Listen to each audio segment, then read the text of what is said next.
Hi, hello, good morning guys. Ngayon pag-uusapan natin yung about sa recap dito sa Israel. If you are working as a caregiver in Israel, after 1 year, makaka-receive ka ng tinatawag nila ng recap. Sa Pilipinas, 13-month pay. So, yun, I'm happy, Congratulations for me. At congratulations sa inyo kung makakatanggap kayo kasi hindi kayo nag-resign. Ako din, hindi nag-resign, kaya ayan, nakatanggap na ako. Well, thank you.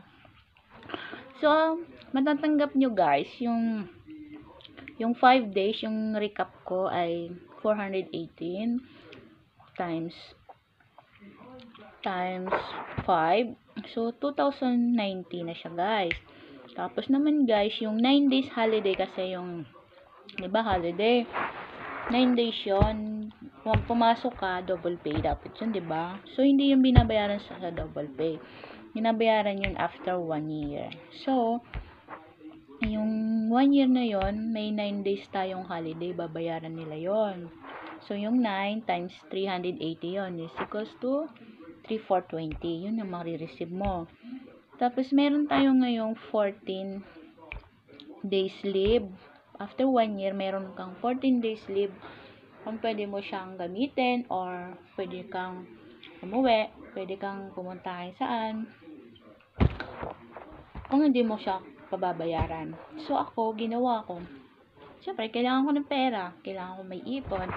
So, pinabayaran ko yung 14 days. So, hindi mo na ako uuwi kasi alam nyo na, kailangan natin mag-ipon bago umuwi, diba? Mahirap kasi umuwi wala tayong ipon. So, ayun, pinabayaran ko na lang, ginawa ko. Pinera ko na lang. So, naka-receive ako ng 3,204.18. Yun ang na-receive ko. So, ang total ng lahat ay 8,714.18, guys. So, ito na, guys. Nakuha ko na yung pera ko. So, ayan. Makapal-kapal. So, supposed to be, ito yung 13-month pay ko. Tapos, ito yung salary ko. Kaya, yun. Dalawa. Ito salary ko, yun lang ipapadala ko. So, ito, para sa akin naman, diba? Kasi, 13-month pay ko to, para sa sarili ko. So, ito, para sa family ko. Okay, thank you.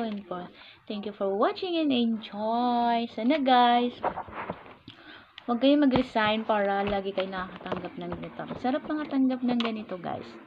Kasi once na mag-resign kayo, di bilang na naman uli kayo ng another months, kung ilang months. Kailangan kasi after 12 months yung marireceive to, guys. So, ayan, papadala natin yung salary, tapos yung 13-month pay. Bili mo kung anong gusto mo. So, bibili tayo ng iPhone. No, joke lang. Thank you for watching and enjoy, guys. Alam nyo, guys, wag na tayo mag-iPhone. Kasi same lang naman yun. May cellphone ka na, mag-iPhone ka pa. Medyo kuripot ako, guys, sa sarili ko. Pero pag sa family ko, hindi ko na sila iniisip na mahal yun, ganun. Pero pag sarili ko, ganun talaga siguro. Pero, bibili din ako para sa sarili ko. Hindi naman iPhone. Gusto ko lang bilhin, diba? Thank you for watching. Congratulations sa mga makakakuha dyan. Bye!